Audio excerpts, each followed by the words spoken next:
बंधुतुल्य मित्र, स्थायीचे माजी सभापती, सध्याचे नूतन नगरसेवक सन्माननीय आदिलभाई फरास यांचा आज वाढदिवसाच्या निमित्तानं आई तुळजाभवानीला साकडं घालतो की त्यांना उदंड आयुष्य लाभो.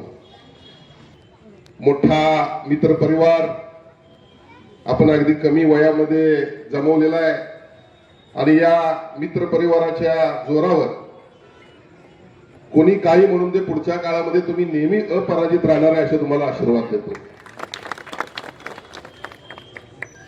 खऱ्या अर्थानं संपूर्ण फरास कुटुंबियांचं योगदान कोल्हापूरच्या बाबतीत आपल्याला काही नवीन नाही आहे.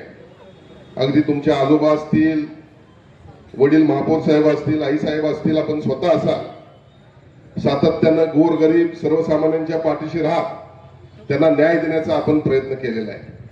आणि म्हणून निवडणुका आल्या की आरोप प्रत्यारोप सगळ्या गोष्टी आल्या, प्रत्येक क्षेपणास्त्र पुढून मोठ्या प्रमाणात आपल्यावर येत असतात, पण आपण एवढं स्ट्रॉंग असतो किंवा त्याच्यापेक्षा चांगली क्षेपणास्त्र जे म्हणतो आपण कामाच्या रूपाने आपण तयार केलेले असतात, त्यामुळे ही क्षेपणास्त्र आपोआप नष्ट होतात. अशा पद्धतीनं तुमचं काम या ठिकाणी आहे.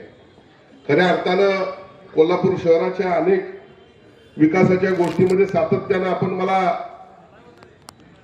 मागणी करत असता आणि आपल्याला देखील माहित आहे आपण सातत्यानं कोल्हापूर शहराचे अनेक प्रश्न सुटू दे यासाठी आपण सर्वजण प्रयत्न करत आहोत.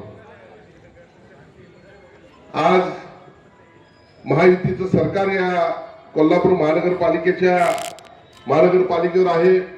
महापौर साहेब आपले आहेत, उपमहापौर आपले आहेत, स्टँडिंगचे चेअरमन आपले आहेत.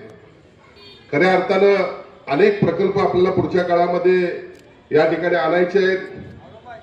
रंकाळा सुधारतोय, हद्दवाढ लवकरच होणार आहे. IT सेक्टरमध्ये आपल्याला चांगलं या ठिकाणी यश आलेलं आहे. कन्व्हेन्शन सेंटर या ठिकाणी होतंय, शक्तीपीठ महामार्ग लवकर होतोय. तुमच्याच मतदारसंघात असलं आई अंबाबाई तीर्थक्षेत्र विकास देखील मोठ्या प्रमाणात आपण या ठिकाणी करतोय. आणि खऱ्या अर्थानं जरी पूर्वी राष्ट्रवादीचे संख्याबळ मोठं होतं, आज जरी कमी असलं, मला माहित नाही तुम्हाला या महानगरपालिकेमध्ये कुठलं पद मिळेल. आम्ही निश्चितपणे तुमच्या सोबत आहोतच. ते सर ठरवतील, सगळं त्यांनीच ठरवलंय. तिकीट कुणाला द्यायचं, भारतीय जनता पक्षातनं कोण लढायचं, शिवसेनेतनं कोण लढायचं, राष्ट्रवादीतनं कोण लढायचं, सगळं त्यांनी ठरवलंय. आणि आम्ही सर्वच प्रयत्न करू. पण मला खात्री आहे की या राज्यामध्ये देखील महायुतीचं सत्ता आहे आणि निश्चितपणे येणारे आता महामंडळ लवकरच जाहीर होतात.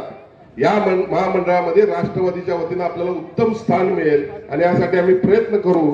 एवढी आपल्याला या ठिकाणी वाढदिवसाच्या निमित्तानं ग्वाही देतो. परत एकदा आपल्याला उदंड आयुष्य लाभो अशा आई तुळजाभवानीच्या चरणी प्रार्थना करतो आणि थांबतो. धन्यवाद.